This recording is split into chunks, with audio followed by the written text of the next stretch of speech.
Hi friends, welcome to Sravanthi Shetty designs. మీరు కనుక మన ఛానల్ని ఫస్ట్ టైం చూస్తున్నట్లయితే లైక్ చేయండి, షేర్ చేయండి, సబ్స్క్రైబ్ చేయండి. ఫ్రెండ్స్, ఈరోజు మీతో నా టైలరింగ్ జర్నీ ఎలా స్టార్ట్ అయిందో షేర్ చేసుకోవాలనుకుంటున్నాను. నేను 10th క్లాస్ అయిపోయిన తర్వాత టైలరింగ్ నేర్చుకుందామని ఒక ఆవిడ దగ్గరికి వెళ్ళాను.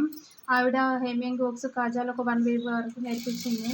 అసలు కటింగ్ చేసేటప్పుడు చూపించమన్నా కానీ చూపించలేదు.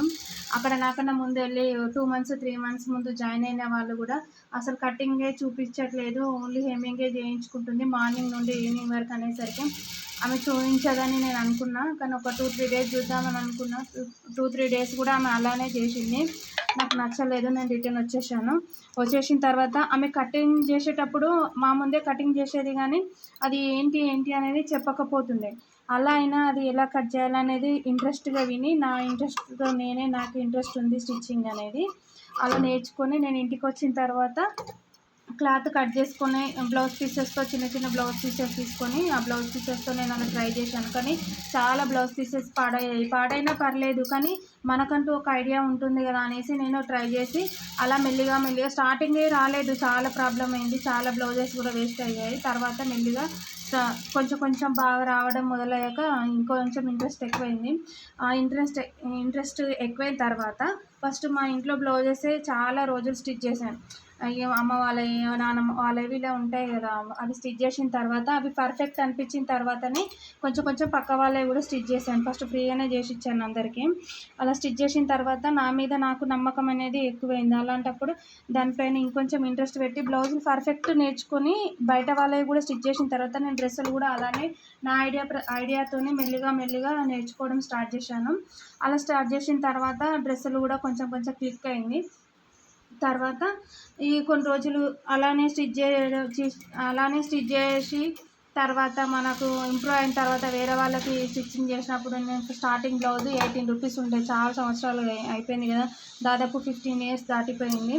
తర్వాత నా పెళ్ళైన తర్వాత పిల్లలు కొంచెం పెద్దగా స్కూల్కి వెళ్ళాక మళ్ళీ నా టైలరింగ్ అనేది స్టార్ట్ చేశాను. అప్పటి వరకు ఆపేశాను, ఒక 5 ఇయర్స్ 6 ఇయర్స్ స్టిచ్చింగ్ చేయడమే ఆపేశాను. తర్వాత పిల్లలు స్కూల్కి వెళ్ళి అప్పుడు మాత్రమే నేను మళ్ళీ స్టార్ట్ చేశాను. నాకు పాప పుట్టడం వల్ల కూడా ఇంకా డ్రెస్సెస్ పైన ఇంట్రెస్ట్ చాలా ఎక్కువైపోయింది. ఎందుకంటే ఆడపిల్లలకు డిఫరెంట్ డ్రెస్సెస్ వేయాలి అని ఉంటుంది కదా, అలాంటప్పుడు మన చేతులతో మనమే స్వయంగా డిజైన్ చేసి మనం స్టిచ్ చేసిన డ్రెస్ వేయడం వల్ల మనకు ఎంతో సాటిస్ఫాక్షన్ ఉంటుంది. అలానే నేను ఇప్పుడు ఏ డ్రెస్ చూసినా కానీ అది జస్ట్ ఫోటో చూసే స్టిచ్ చేసేంత స్టేజ్కి వెళ్ళిపోయాను. దీనికి కారణం మెయిన్ యూట్యూబే. ఎందుకనంటే కరోనా టైంలో యూట్యూబ్లో చూసే చాలా డిజైన్స్ ట్రై చేసి నేను ఇప్పుడు అన్ని వెరైటీ డిజైన్స్ స్టిచ్ చేసి జస్ట్ ఫోటో చూసే నేను డ్రెస్ స్టిచ్ చేసేంత స్టేజ్కి వెళ్ళిపోయాను. అందుకే యూట్యూబ్ అంటే నాకు చాలా ఇష్టం. దీనివల్ల నాకు యూజ్ అయింది ఏంటంటే నేను టైలరింగ్లో పర్ఫెక్ట్ అయ్యి నాకు కస్టమర్స్ ఎక్కువ రావడం జరిగింది. మేము ప్రజెంట్ సిద్దిపేటలో ఉంటాము. ఆ కస్టమర్స్ అక్క నాకు స్టిచ్చింగ్ నేర్పించండి, అక్క మాకు స్టిచ్చింగ్ నేర్పించండి ఒక 10 మెంబర్స్ వరకు అడిగారు. ఇప్పుడు నేను ఇంట్లో స్టిచ్చింగ్ చేస్తే ఓన్లీ ఒక 10 మెంబర్స్ వరకే నా స్టిచ్చింగ్ అనేది పరిమితం అయిపోతుంది కదా. అలానే నేను యూట్యూబ్లో చూసి నేర్చుకున్నా కదా, అలానే ఇంకా ఎంతోమందికి ఇంట్లో కూర్చొని స్టిచ్చింగ్ చేసే వాళ్ళకి ఈ యూట్యూబ్ వల్ల యూజ్ అవుతుందని నేను యూట్యూబ్ ఛానల్ స్టార్ట్ చేశాను. యూట్యూబ్ ఛానల్ స్టార్ట్ చేయడానికి కారణమే మెయిన్ అది. నేను ఇంట్లో ఉండి యూట్యూబ్ చూసే నేర్చుకున్నాను కదా, నాలాగా కొద్దిమంది ఆడవాళ్ళు బయటకు వెళ్ళకుండా ఇంట్లోనే కూర్చొని నేర్చుకోవాలని ఇంట్రెస్ట్ ఉంటుంది, వాళ్ళకి యూజ్ అవుతుందని ఈ ఛానల్ ఓపెన్ చేశాను. ఈ ఛానల్లో అన్ని డిజైన్స్ ఎక్కువ శారీస్తో స్టిచ్ చేసిన డిజైన్సే పెట్టడం జరుగుతుంది. నాకు ఏ ఐడియా వచ్చి నేను ఏ కొత్త డిజైన్ స్టిచ్చింగ్ చేసినా దాన్ని యూట్యూబ్ ఛానల్లో పెడతాను. మీరు మన ఛానల్ని ఫాలో అవ్వండి, సబ్స్క్రైబ్ చేయండి. మనకి మన పైన నమ్మకం ఉండాలి మెయిన్. ఎవరో ఏమో అనుకుంటారు కదా అని మనం ఆలోచించుకుంటూ ఇలానే ఉంటే మనం కూడా ఇలానే ఉంటాము. మనకంటూ ఒక నమ్మకం ఉండాలి, మనకంటూ ఒక ధైర్యం ఉండాలి. మనం అది ఏదైనా చూసినామా దాన్ని మనం ఖచ్చితంగా స్టిచ్ చేయగలుగుతామన్న నమ్మకం ఉందనుకో, మనకు ఖచ్చితంగా స్టిచ్ చేయగలుగుతాము. మనం స్టార్టింగ్లో కుట్టినప్పుడు మనకు రాలేదు, అయ్యో ఇది పాడైపోయిందని ఫీల్ కావద్దు. మళ్ళీ అదే ఇప్పుడు మనం బ్లౌజ్ కుట్టామనుకోండి, అది పాడైపోయింది, దాన్ని మొత్తం విప్పదీసి మళ్ళీ కుట్టండి. మళ్ళీ కుడితే మళ్ళీ పాడైంది అనుకో, మళ్ళీ విప్పి మళ్ళీ కుట్టండి. తర్వాత ఫస్ట్ టైం మనం చేసిన తప్పు మనం ఇక్కడ తప్పు చేసినాం కదా, మళ్ళీ తర్వాతనన్నా మనం కరెక్ట్ చేయాలి అన్న ఆలోచన వస్తుంది కదా. అలా అని మన మీద మనం నమ్మకం పెట్టుకొని ఏ పనైనా చేయండి, ముందుకెళ్ళండి. ఎవరో ఏమో అనుకుంటారు కదా అని మాత్రం మనం అనుకోవద్దు. మనకు నచ్చిందే మనం చేయాలి. మనకున్నది ఒకటే లైఫ్ కదా, మనకు నచ్చినట్టు మనం బ్రతకడమే నేర్చుకోవాలి. నేను మాత్రం అదైతే చాలా బాగా తెలుసుకున్నా. ఎందుకంటే ఈ చుట్టూ ఉన్న జనాలు, ఈ కస్టమర్స్ ఒక్కొక్కరి మెంటాలిటీ ఒక్కొక్క రకంగా ఉంటుంది కదా, వాళ్ళ వల్ల కూడా నేను చాలా నేర్చుకున్నాను.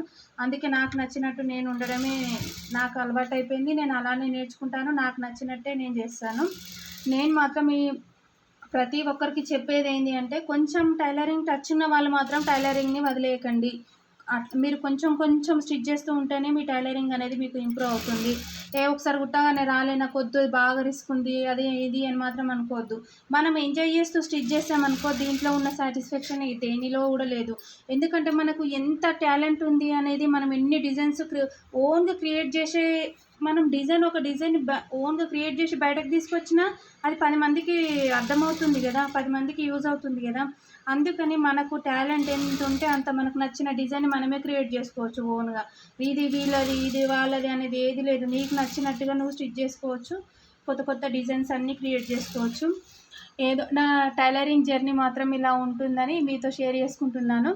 మన ఛానల్ని ఫాలో అవ్వండి. Okay, thank you.